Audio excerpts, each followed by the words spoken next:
Fans, you always turn up, and you make the game what it is. So we think you deserve a better betting experience. Every time you bet with Fanatic Sportsbook, win or lose, you get up to 5% of your wager back in fan cash. Spend it on jerseys, fan gear, bonus bets, and more. And for a limited time, bet and get up to $1,000 in bonus bets over 10 days. Welcome to the most rewarding sportsbook.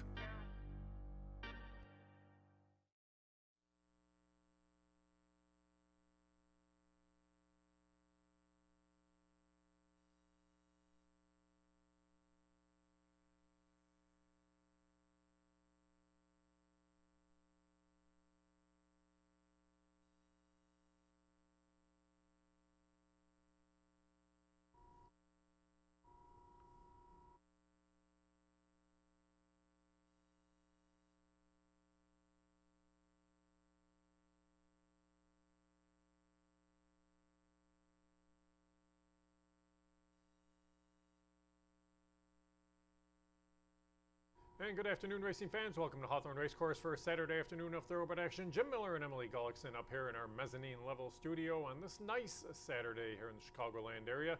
Temperatures in the low 80s, partly cloudy skies, Emily. Unfortunately, we were running on a little bit of a softer turf course last Sunday.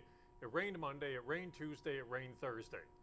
A lot of people yelled at me because it was really nice yesterday, said, well, you should be on the turf. Well, part of the problem is when you have a wet course that takes more moisture, it takes a little bit longer to dry out. I expect we'll be on the turf tomorrow, just wasn't able to get to it today. Yeah, and there's things that, even things I didn't know, right? Because I was talking to John Walsh before we were even on the turf, and he's like, our turf course is totally different. He's like, when it's wet, if you stand out there, it could go all the way up to your knees.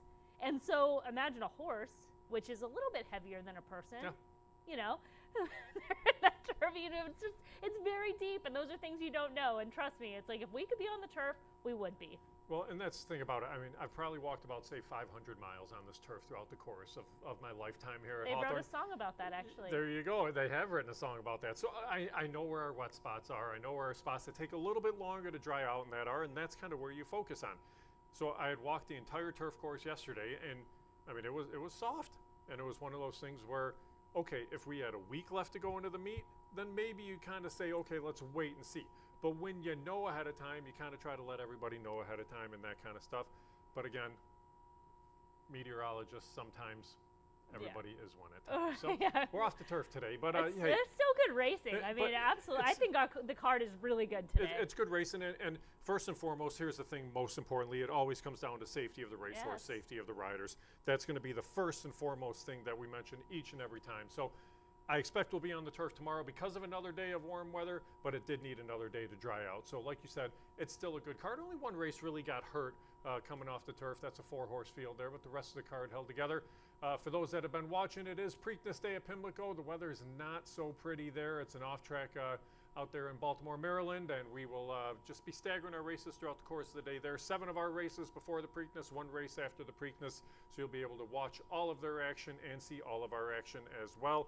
We'll give just a little brief synopsis of the Preakness because it's not nearly as intriguing as the Kentucky Derby was a couple of weeks ago, but it's one of those races where it's an 8-horse field that's okay. It's not a great race. Yeah, my opinion, I really don't have much of an opinion going in right now. So for me, I'm going to look at the horses, I'm going to look at the board. If something jumps out, that's what I'm going to play. Right. It's just going to be a complete game day decision. Something's got to completely jump off the page. Looking at the race, it's like I can make a case for cashing Freedom. It's not playable to me if he's going to be favored. Sure. It's just not, it's going to be one of those things. So look at the horses, look at the board. If there's a play. If not, Hawthorne's running one more after the race, so I'll save my money. And that's a good race, actually, for the finale here. And the kind of the way I went into it, I said the inside 2 horses I don't think are fast enough. And then there's 4 other horses that are wheeling back in 2 weeks off really tough races, which is really hard to come back from. So it just leaves you with the 2 outside horses. So I would take those 2 if I were to play the race and just box those 2 and go from there. But again, not a super strong feeling on anybody in this year's Preakness. Here at Hawthorne, though, we have some stronger feelings today. So let's jump into the Hawthorne card. As in the opener, we go 1 mile and 70 yards in the first.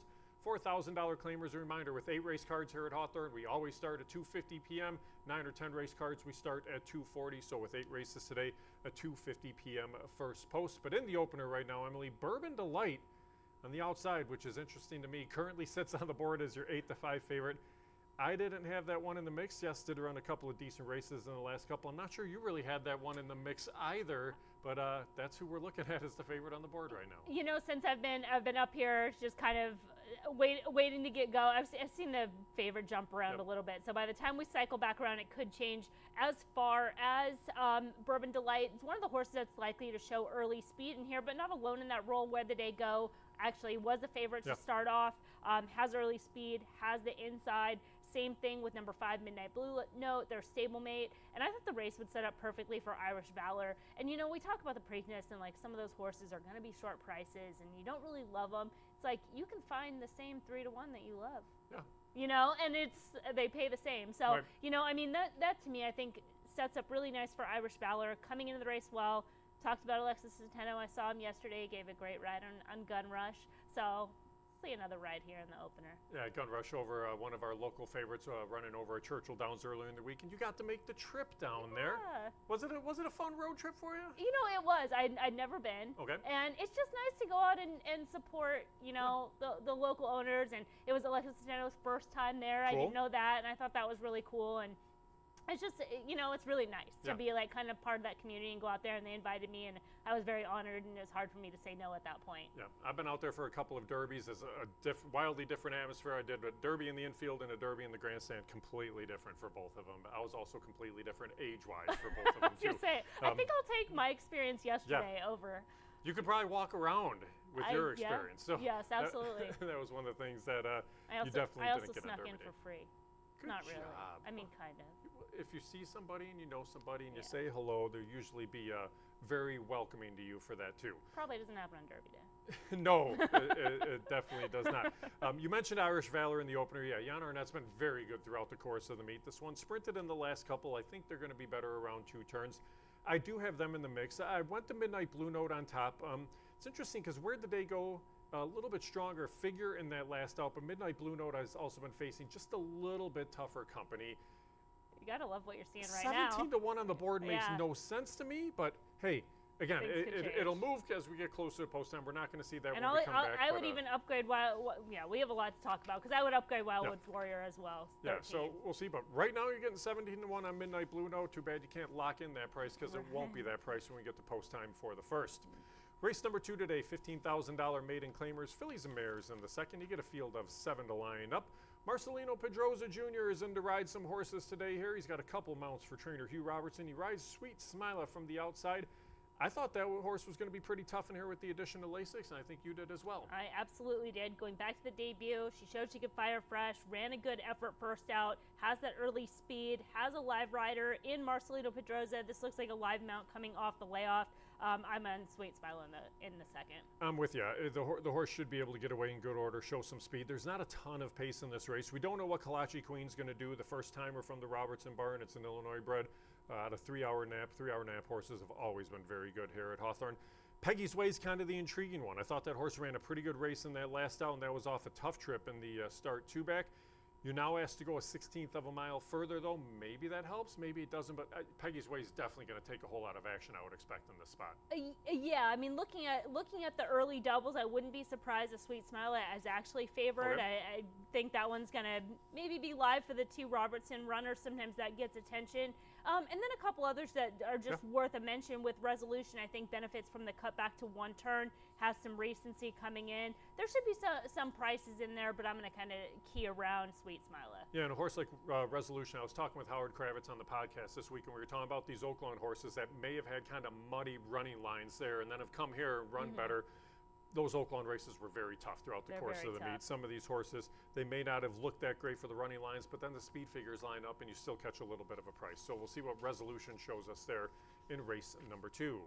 Race 3 came off the turf course today. Scratched the 2, Dapper Dude. 6, Sharp Stick. A Sharp Stick's re-entered tomorrow in an allowance race. And the 8, High Headed. Leaves you with a field of 5 in the spot, Emily. And I still think this is actually probably a more intriguing race here. because I'm happy to see Cool and Collected stays in because that horse has worked well on the dirt, and I'll be curious to see what Papa Yo shows us too. But for this field now, I think it could just maybe bunch up all 5 of those horses a little bit more. Yeah, it's definitely a competitive group. It's hard to really find much separation top to bottom. I mean, even a horse that Polacco, right, who I picked could that be, one last out, yeah. and I might lean that way today, kind of based on the case that you made for Polacco last out. And I mean, off that trip, it doesn't look good on paper, Yeah. but if you go back and watch it, it's pretty sneaky good because he had to rush wide into that solid pace before losing ground. They're coming back in a week. It is a step up in class, but you get a little bit of an equalizer with the surface switch in here. So I don't think you can leave anybody out, and No. I would definitely give that horse a look in here. Yeah, I mean, you're not going to get the 20-1 anymore, but you might still get somewhere around 10-1 based off that last out and based off the fact that they're stepping up quite a bit in class. So be curious to see, but it wouldn't surprise me from the inside. I think they just have to maintain that inside position. Yeah, exactly. And it's one of those too that you might not get the 20-1 odds, but if you're playing the multis, when you can catch, a price in a small field, it's actually, there's a lot of value there. So that's something to keep in mind as well. Yeah, I'm going to stick with Cool and Collected here only for the fact that I like that they stayed in and I like that the horses worked well over the main track. The most recent drill in 1 minute and 4/5 was a solid work back on May the 8th. I think that horse can be a factor. Papa Yo's intriguing to me too because this one's raced on the Poly in all 3 starts, but was victorious on the Poly in that start 2 back. I think that's a horse that could be a little bit of a factor as well. So we'll see how things unfold there and kind of see what prices are as well when we get to that race 4, race number 3. 4th race on the card, $25,000 claimers, non-winners of 3 races lifetime. You get a field of 7 to line up in this spot.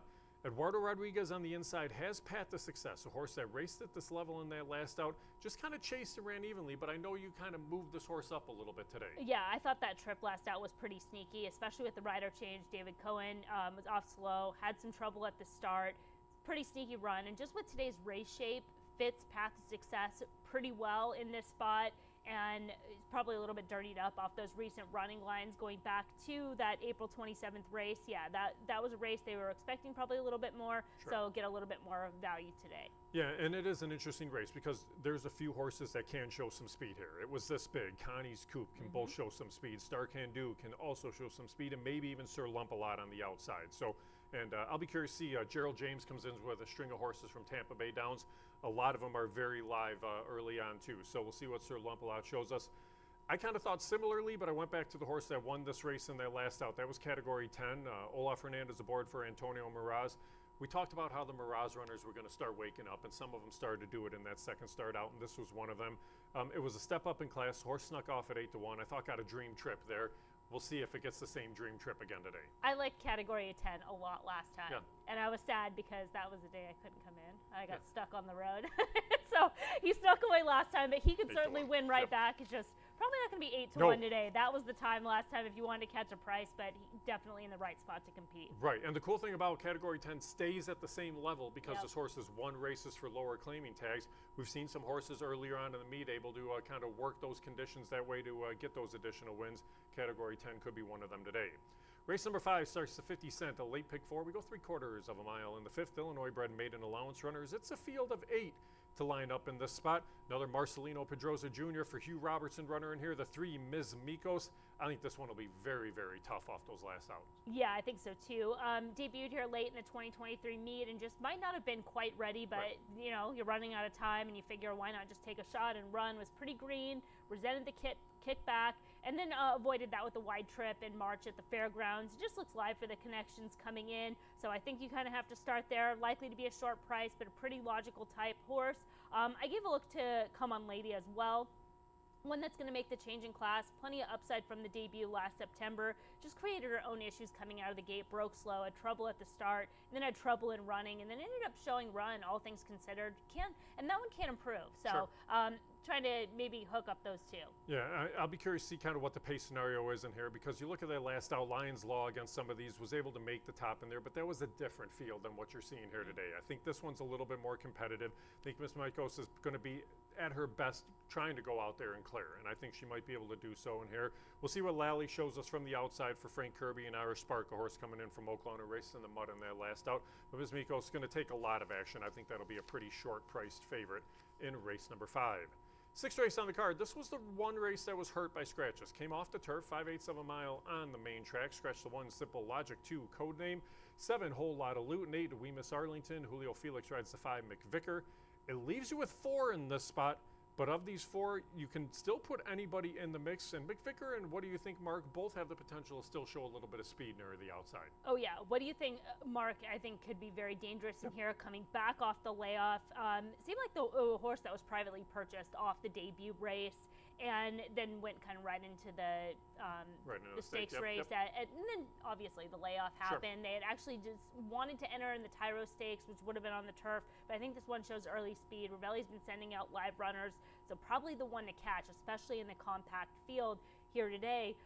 If they do bunch up, that could probably assist a horse like Twirling Roses. I think, what do you think, Mark, is going to be the horse to beat on the front end, but maybe try to play those 1, 2, and an exacta. I see it the same exact way as you. I put what do you think, Mark, on top. The addition of Lasix definitely going to help. Twirling Roses I thought was going to be good on turf. The horse is even better on the main track. This is a horse that's been tremendous here at Hawthorne throughout the course of his career. I think he gets a great trip today, and he may still provide a little bit of value. Maybe sits at somewhere around, say, 7-2, 4-1 there in race number 6. In the 7th, you get a field of 9 to line up. Illinois bred, or not Illinois bred, open maiden $15,000 claimers. They go the mile and 70 in here. And from this field of 9, we're kind of thinking similarly, I think. Prince is My Boy from the barn of Cody Rosine, a horse that I like coming into this spot. I don't like short stretch 2-turn races, and that's what you got in those last 2 at Oaklawn Park. The full run of the stretch, I think, helps a horse like this today. I think a little bit easier company helps. I think this horse should be very tough.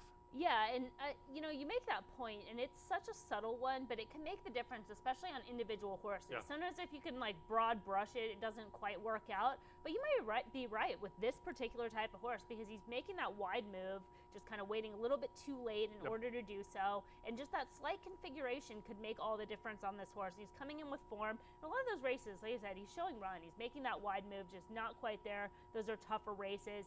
I like Prince is My Boy. Did you also give a look to Alvin as well, number 4? Alvin I would have put in the mix. Okay. So, but I ended up going Skylane second, a late Blacksmith third, and then Alvin would have been who I picked fourth in this spot. We're pretty much a little shuffle after that. Yeah, the kids I'll make on Alvin, coming out of the most recent start, we did have trouble at the start. Another one that made that wide move, and just overall visuals, I don't think we saw the best of them on that day. Well, and think about that race. That was actually a decent race for the maiden 15. You get Ice Axe, who finished second in there, who came back and won. You get Sharp Stick, who scratched out of the race today for an allowance race tomorrow. So it might have been a little bit better of a maiden 15 than what you normally see. So maybe Alvin coming out of a little bit tougher race there in that last out, and probably provides, I think, at least a little bit of value, probably second, third choice there in race number 7. In the finale, off the turf, 1 mile and 70 yards on the fast main track. Maiden allowance runners in here. Put Marcelino Pedroza Jr. on the 1, Regimental. Scratch the 3, Spinning Heart. The 6, Interlude 7, Sharp Strike. And the 9, Nagy and the Bears, along with the 12, Even the Win. But both MTOs draw in. Mining Camp and Coach Jimmy D both could be factors, especially Coach Jimmy D on the outside. Ravenstown stays in this race. I think that horse will be a major factor on the main track. Last Run stays in this race, who I think could be a factor on any surface here. But I think this is still a very tough race to close out the card. Yeah, I think Ravenstown could just be one that maybe was hoping that this race would stay on the main track. And again, they did want to stretch out, entered in the Illinois Derby, kind of too tough, too long, lands in the spot, has a lot of upside, has a lot of early speed. So I give them a big look, and then you have to respect those also eligibles and kind of see it the same way where Coach Jimmy D probably has a little bit more class coming out of the maiden special weight races at Oaklawn Park. Mining Camp's been pretty consistent, but he's also come up short in the maiden claiming level. And, you know, even Regimental, he's a horse that maybe he moves up a little bit and gets a little bit under the radar, especially with Pedroza being on the inside. And just might be the time that, you know, if he's a bit of a price, you just kind of upgrade a little bit tougher to kind of latch onto at a shorter price, because he's not the most reliable, but if they sneak away, you can get there. He ran better races in his last couple with troubled trips too. I think picking up Pedroza helps. An inside trip I think will actually help too. Just save ground as long as you can. Try to run at him late in the lane. Coach Jimmy D on the outside is intriguing, because this is going to be the first time again with a full run of the stretch. You're going the second time around 2 turns, racing the slop in their last out, fast track return. I expect that horse to take a good amount of action in the finale as well. All right, Emily, that's how we see the 8 races today. Again, the Preakness is coming up in a few races. It looks like they still have some stakes going on there at Pimlico. They're at, race 9. The Preakness goes as the 13th. So they're going to have some time to get their wagers in. But like you said, you almost have to watch the board a little Yeah. bit, see how things are going to unfold. It looked like it was bunched up. A lot of 3-to-1, 4-to-1 type of horses there. Not a ton of value really out there, and horses that have legitimate shots right now. Yeah, and when you think it is evenly matched, I mean, trust your eye and trust the board. You know, a lot of times horses kind of, tell you who they are. I thought Mystic Dan in the Derby and the post parade made a really positive appearance. Right. You know, those are certain things. Some other horses, not so much. They didn't show up. You know, so those are things that you can really kind of latch onto, especially if you're between horses and in a short field. You've got to be precise. You don't want to be spreading a bunch. Right. And the thing is today, unlike the Derby, when you do have those long lines at the windows and you just want to make sure you get your wagers in, not going to be quite as busy today. So you can watch these horses go into the paddock. Maybe watch them in the post parade and that before putting your bets in and see how things unfold. If I were to play, like I said, I'd use the 2 outside horses there just because they're fresh and they're talented. I would throw out all 4 horses that raced on Derby Day, and then the inside 2 I just don't think are fast enough. But we'll see what happens. It's an off track out there though, and a lot of people are saying, oh, Mystic Dan moves up on an off track. This horse moves up on an off track. You never know. A lot of them have never run on an off track too, so you don't necessarily know. And I think, context matters. I mean, Mystic Dan, the races that are on and off track were also really favorable trips with the track profile. Was it the track or was it the trip? Right. That's up for you to decide. If it's a different trip on an off track, you might be gambling. Yep, so we'll see how things unfold here. We'll see if we have a horse going after the Triple Crown or not. We'll know in about 3 hours when we get to the running of the Preakness. But horses are walking over to the paddock for the opener here at Hawthorne, so let's take a look at the field for the first. Again, we go 1 mile and 70 yards in the opener, $4,000 claimers in the spot. Win Play Show wagering just a 12% takeout on all Win Play Show wagers here at Hawthorne. Emily, from this field of 6, when we talked before, Bourbon Delight was your 8-5 favorite. The 6 horse now sits at 2-1. Comes from the barn of Isidro Castro. We'll talk about that one first and then kind of work from there. What do you make of Bourbon Delight and that shorter price? Well, the shorter price is kind of the key, right? Because it doesn't have that much of an edge coming into this race. Is coming into this race fit on the 3rd start off the layoff. Coming out of the most recent start out at FanDuel, that was just 2 weeks ago, they had to rush up wide and then took pace pressure before losing ground, and they're on the outside today once again. They've got pace pressure on the inside, most likely with a couple others in this field to keep it honest. I would be a little bit concerned at a shorter price. There are some races here in the past that would make this horse competitive, but those races were races where Bourbon Delight was able to establish a lone lead, and I don't think he's going to get that trip here. Right, I agree with you. I don't think he'll get that trip either. I didn't have him anywhere in the mix. He sits right now at 2-1. So see what Bourbon Delight shows us as we do get close to the post time. The other one at 2-1 who may get the trip is a 2. That's Irish Valor. This one from the barn of trainer Jan Arnett. Alexis Centeno gets the call today. You're back around 2 turns, and that's after a couple of sprints in those last 2 starts. Probably even needed that last race because that was coming in off a little bit of a layoff into the spot. Second start out of the meet. You see the horse walking into the paddock right now. Looks pretty good walking in. Sits at 2-1. Yeah, has a lot of good energy. This would be the time, right? Because as you mentioned, coming off the layoff last out, broke slow that day, comes back in 3 weeks, is under similar but slightly lower conditions. So that shows you just a little bit of intent there to place the horse where they can compete. Centeno's riding lights out. He should fit this horse perfectly. A horse that has tactical speed and finishing ability. He should be able to sit off that first flight and get first run. Yeah, I put him in the mix here. I ended up picking him 3rd in the spot, but he would not surprise me by any means. Trainer Hugo Rodriguez has a couple in here, one of them being the 1 horse. That's Where'd the Day Go? Where'd the Day Go right now, currently sitting at 5-2 on the board. Luis Colon gets the call today.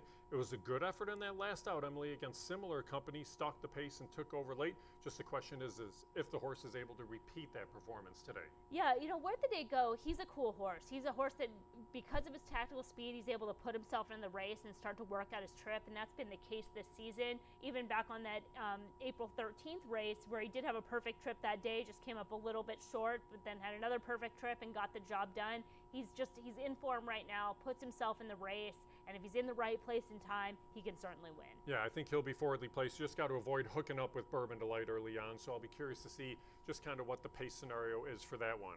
Now, the other Hugo Rodriguez in here is the one who I picked on top, actually. That's the 5 horse. That's Midnight Blue Note. Olaf Hernandez aboard this runner today. If this one can get back to that start from 2 back, I think the horse could win, but that was a start where the horse kind of inherited the lead, and I don't necessarily think they're going to be on the front here today, but this is a horse that has a little bit of ability, has run well here at Hawthorne and at the distance, but you're looking at 15 to 1 right now. Yeah, you're definitely, if you like the horse and you can make a case for him, you're getting the odds. To me, with Midnight Balloon, it's one that it comes down to trip, because you look at his more competitive races as of late, he's been on or near the lead, and pretty much on the lead, taking pace pressure. He's got the pace pressure just to his outside with Bourbon Delight, the stablemate inside in Where'd the Day Go that can keep the pace on us, and Irish Valor right there. So I was a little bit concerned in terms of trip, but when you're getting price compensation, you can start being a little bit more forgiving. Yeah, currently sitting right now with 13 to 1. The 4 horses Pistol Box. Pistol Box right now at 6 to 1. Trainer Irvin Moreno to send out just a couple of starters. He's looking for his first career training victory. Pistol Box used to be a horse that would settle way back and make that late run. Needs some pace to chase. Today could be a day where he gets a little bit more pace to chase. Yeah, absolutely. Talk about there should be some horses on or near the lead that would definitely help out Pistol Box with his run. He's coming into this race with form. He just hasn't had quite enough pace to close into, but he's shown progression race to race. Should be sitting on a top effort. Yeah, currently sitting at 6 to 1. And then lastly is the 3, Wildwoods Warrior. This one, your longest price on the board at 14 to 1. He looks pretty good in the paddock right now. Does have those front bandages on, but otherwise makes a pretty good visual impression.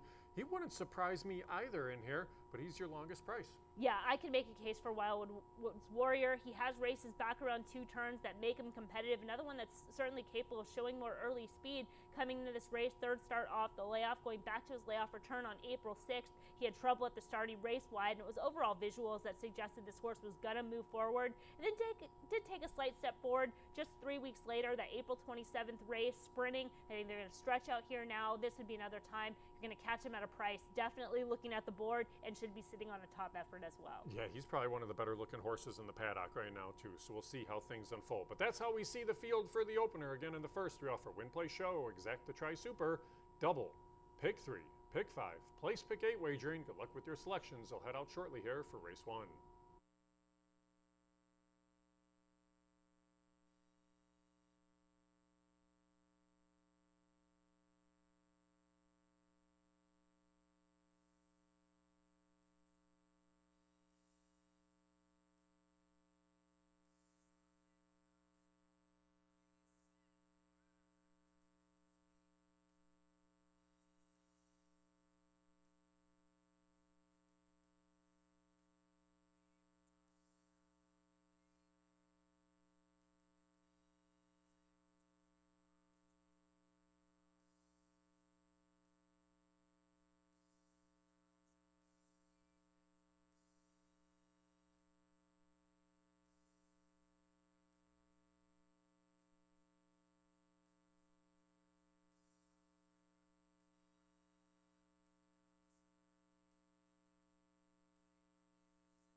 Coming on the track for the Saturday opener here at Hawthorne.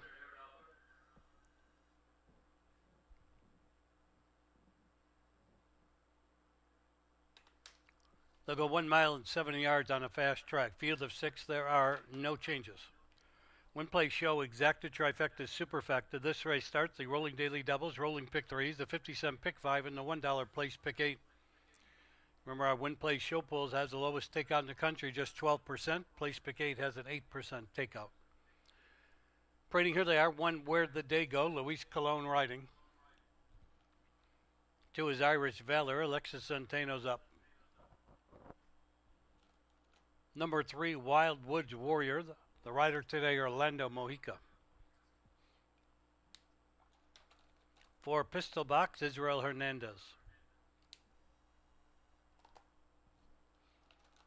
Number 5, Midnight Blue Note, Olaf Hernandez. And 6 is Bourbon Delight. Julio Felix will bring him to the gate. They'll all be there in about 6 minutes. Kick off the Saturday program.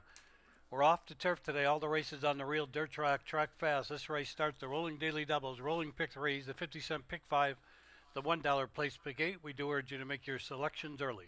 5 minutes for the first at Hawthorne.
Racing fans are quickly at the starting gate for the first. Horses are entering the starting gate.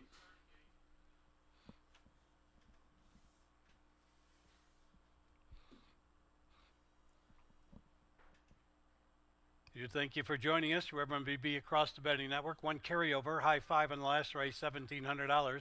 Off the turf, track will be fast all day long. Last one to go in, Bourbon Delight. Now they're all in the gate. They're off.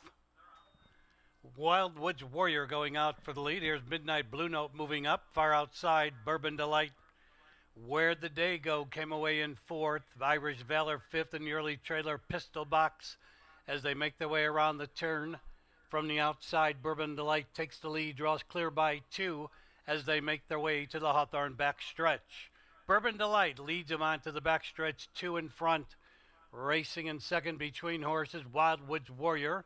Towards the inside, Where'd the Day Go? Midnight Blue Note, three wide, moving up. And then to the outside, Irish Valor. Pistol Box at the end, 12 lengths from the leader with 5 furlongs to run. It's Bourbon Delight keeping the lead by almost 2. Midnight Blue Note on the outside. Where'd the Day Go begins to look for racing room. Wild Woods Warrior in between horses. Top 4 covered by 3 lengths.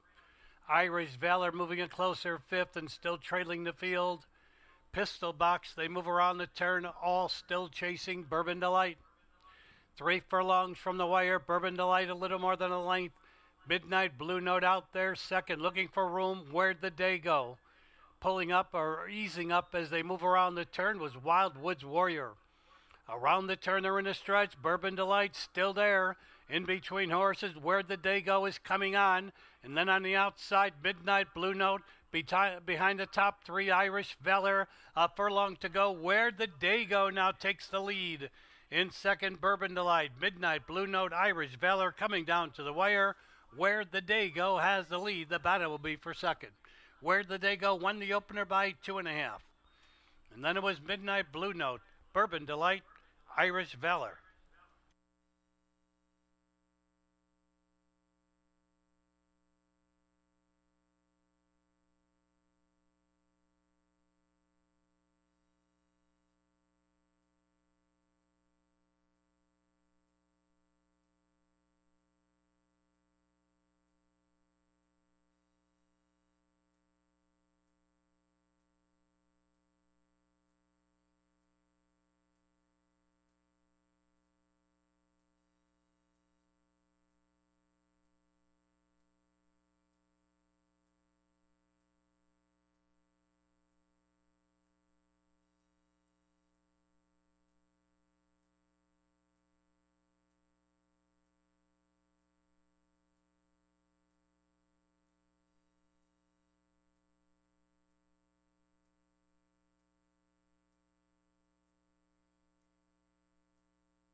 In today's first race, number 1, Where'd the Day Go finished first.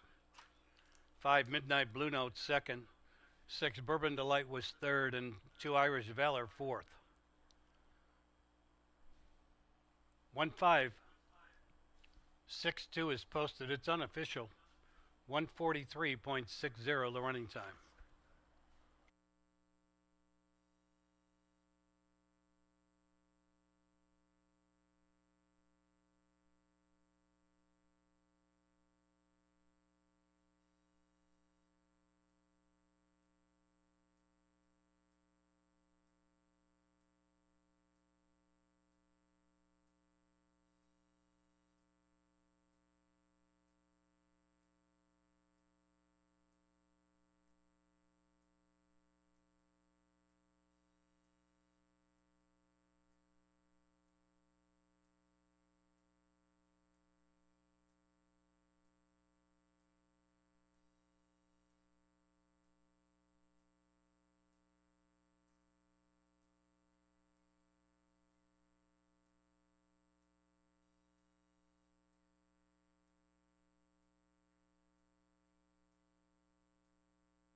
Returning the unofficial winner, one Where'd the Day Go?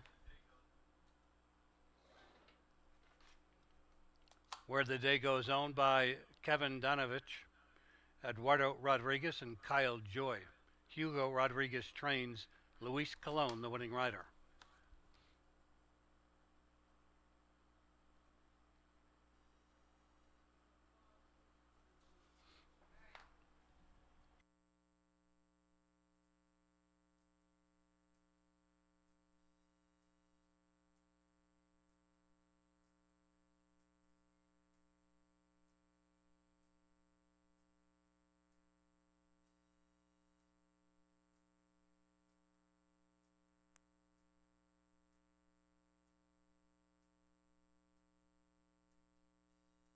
Today's first race is official, running time 1:43.60. Prices in a moment.